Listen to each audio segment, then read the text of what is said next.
Jesus na figueira é um negócio muito impressionante. Porque Jesus vai até. Queria comer figo.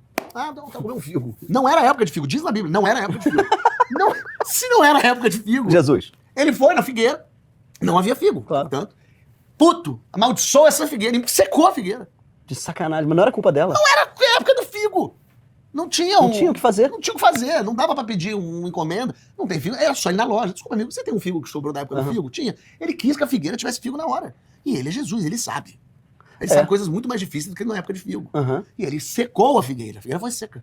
Ela não deu figo a Jesus. Mas não é que ela não deu. Se tivesse avisado um dia antes, figueira, deixa eu te falar, Jesus tá vindo. Aí. A figueira, de repente... Dá merda se tu não der um figo. Força aí. Isso é uma coisa que também me instiga a pensar, mas Jesus não fazia figo? Fazia vinho. Não é mais difícil fazer um vinho que fazer um figo?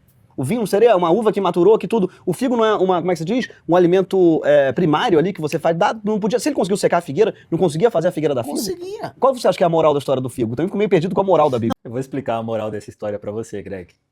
É super interessante que um cara como Gregório e como Fábio Porchat, que não são teístas, não são pessoas que acreditam no Deus da mitologia cristã, como eles comentam nesse vídeo, estejam interessadas em que alguma coisa no andamento lógico dessa história específica esteja errada.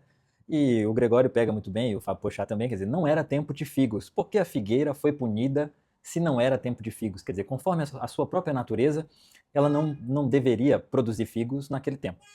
Vocês sabiam? Esse é o único milagre de natureza negativa que Jesus realizou.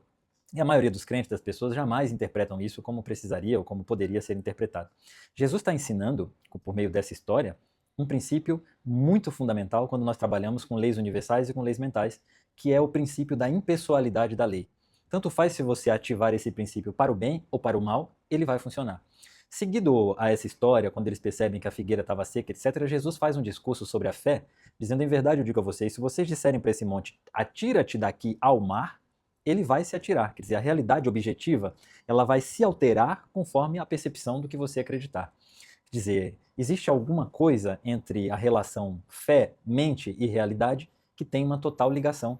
E isso funciona para coisas boas e funciona também para coisas ruins. Aliás, o Porchat diz, pelo menos poderia ter avisado a figueira que ele queria um figo do dia para o outro, ela não seca instantaneamente. Eles só percebem que essa figueira secou no dia seguinte, quando eles estão voltando de viagem. Então, o princípio afirmativo declarado por Jesus sobre a figueira demorou algum tempo para se realizar. Vocês já haviam pensado sobre isso? Vocês já haviam pensado nessa história como uma demonstração impessoal das leis universais? Significando que se você tiver fé na sua mente, tanto para o bem quanto para o mal, há grande chance daquilo se realizar? A mente é o criador de tudo.